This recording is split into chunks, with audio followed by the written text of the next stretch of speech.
Good morning, good afternoon, good evening to you, wherever or whenever you may be. I'm your host, Grookey King. If you're looking for videos about all things Pokemon related, you've come to the right channel. I wanted to discuss the topic of how the Pokemon video games changed everything. Well, everything for me anyways. Maybe you've had similar experiences with the franchise. Let me know in the comments down below. Also, remember to give me a like and subscribe if you're enjoying the content. You can also follow me on Instagram as well. Now on with the video. Pokemon has played a huge part in my life. I've been a fan as long as I can remember. I think my earliest memory of Pokemon was when me and my brother collected the Pokemon cards and traded them with all of the neighborhood kids. Well, we would also watch the anime and play pretend as Pokemon trainers, as kids do. My first exposure to the Pokemon video games was when we had received a Nintendo 64 console from one of my older cousins. I don't really remember exactly how we ended up obtaining it from him, but we were excited to say the least. Our next door neighbors also had a Nintendo 64, and we would always be playing at each other's houses with each other's games. But these next door neighbors, they had the game Pokemon Stadium 2, which quickly became a favorite among our group. We would have tournaments with the mini games feature to see who was the most skilled out of everyone. I still remember that cursed Donphan racing game called Rampage Rollout. That specific game was torture. But playing Pokemon Stadium 2 did something amazing for all of us involved. It connected us kids. We had a common interest in ultimately destroying each other in a minigame competition. Anyway, that was my first exposure to the Pokemon video games. I loved that game so much that for my 7th birthday, I only wanted 2 things. Pokemon Heroes the movie, the one with Latios and Latias, and Pokemon Stadium 2. And lo and behold, my beloved mother answered my wishes and provided me with these most holiest of gifts. Around that time, we'd also been given a Game Boy Advance, the latest in handheld gaming consoles, and my brother and we were excited beyond explanation. Although my brother played it more than I did back in the day. I remember trying to play that Game Boy, but the backlit screens didn't exist at the time, so you'd have to attach that little light attachment so you could actually see what you were doing. Tough times, man. A couple of years went by and I remembered watching TV as a kid and seeing commercials for Pokemon Emerald for the Game Boy Advance. And that was when the Pokemon Advanced anime was going strong and I was a super fan, to say the least. After seeing that commercial, I had one goal in mind. I had to obtain Pokemon Emerald. Way back then, Toys R Us was still around, and every so often when my brother and I were specifically well behaved, which wasn't very often, our parents would take us to Toys R Us to get one toy or a game as a reward. This was my chance to get my hands on the coveted Pokemon Emerald for the Game Boy Advanced. But for some reason, my little 7 to 8-year-old mind got Pokemon Emerald and Sapphire mixed up. When we got to Toys R Us, I immediately ran to the game section, and the clerk at the register asked me which game I wanted. Well, me being an excited and confused child, I say, Pokemon Sapphire. The cashier gets the game for me and my mom pays for it, and then when we get back to the car, I pull out the game from the shopping bag and I saw that it was blue. And I was utterly disappointed because I wanted the green Sapphire. I look back at that experience and cringe at how ridiculous it was to get those 2 games mixed up. But this was my introduction to the mainline games of Pokemon. Pokemon Sapphire was the very first video game that was all mine, and I was so excited to start playing. Of course, I chose Torchic as my starter because, look at it. I got to probably the 3rd gym in that game and ended up needing help because I guess it was too hard for me. Or maybe because I suck at video games. It's probably because I suck at video games. Now that I think of it, every time I play Super Smash Bros. With my friends, I'm always the first one out. So me and my video game challenged 8-year-old brain needed help. Luckily, there was an older kid in my neighborhood who could help me out. He had loads of experience playing Pokemon games. Basically, I had him play the rest of the game for me. He got to that part where you're supposed to battle and catch Rayquaza, and he gave it back to me so I could do that part myself.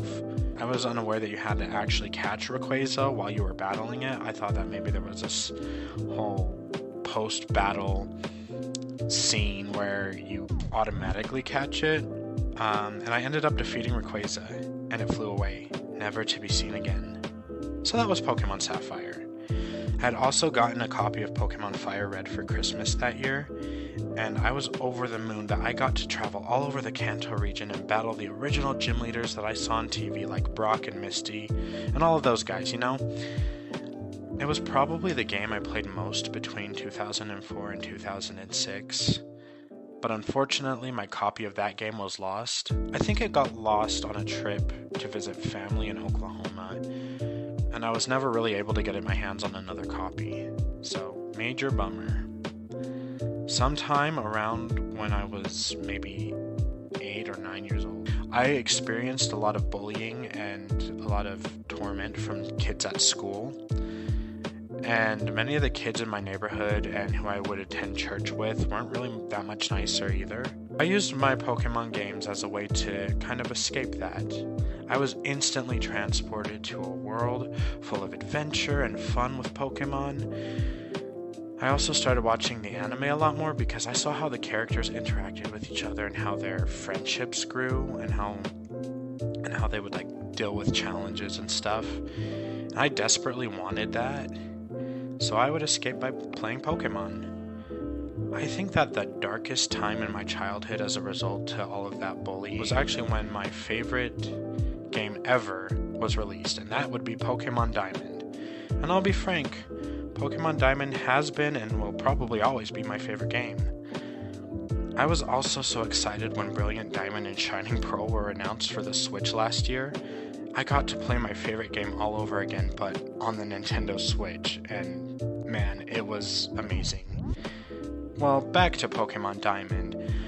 I got my very first Nintendo DS Lite, the Crimson Red one, you know the cool one, on Christmas of 2006 with a copy of Pokemon Diamond, and I played that game non-stop. It was probably the very first Pokemon game that I actually completed on my own, and man oh man, that Cynthia. I mean, need I say more? Leon who, right? My next door neighbor also received a copy of Pokemon Diamond that Christmas, and I remember we would connect over the local connection and battle each other late at night. He was my best friend growing up, and we still talk to this very day, mostly about Pokemon stuff actually. My personal life was also improving during this time, and I was actually able to meet and connect with more people who enjoyed Pokemon in school, and I still got bullied every now and then, but things were looking up. I was 12 years old when Pokemon Heart Gold and Soul Silver were released for the Nintendo DS, and I was able to actually experience the Johto region for the very first time. I was even able to take a Pokemon with me wherever I went, with the little Pokewalker device included with the game. Although, I think I lost it somewhere. I believe there was a Ponyta in that Pokewalker, so wherever you are, Ponyta, I hope you're alright.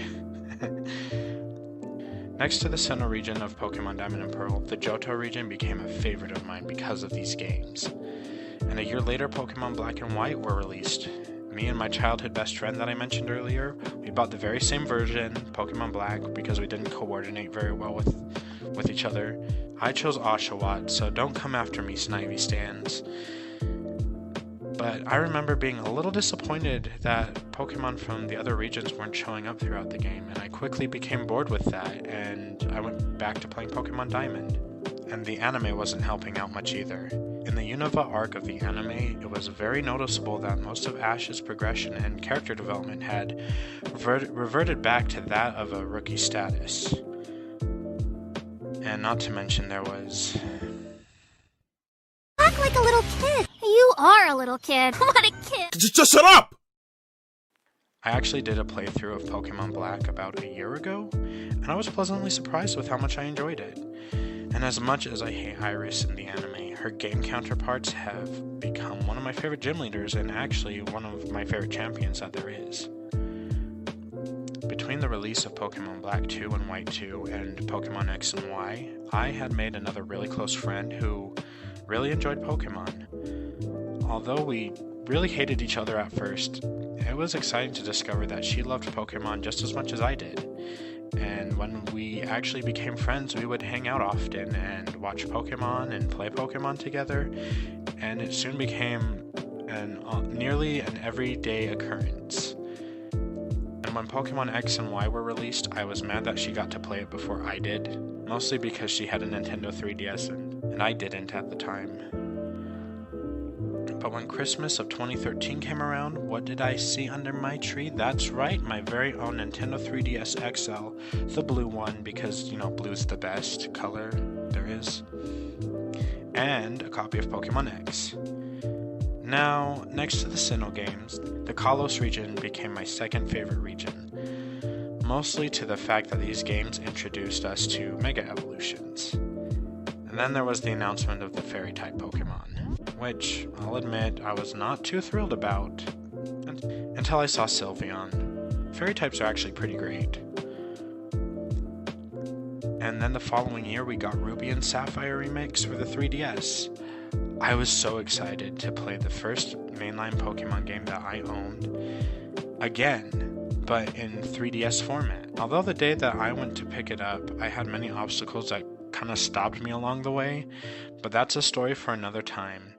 But it was exciting to play that game again as a teenager with updated graphics and Mega Evolutions, and me and my Pokemon obsessed friend got together that weekend and we just played Pokemon Alpha Sapphire and basically watched all the Pokemon movies that we could, and it was a good time.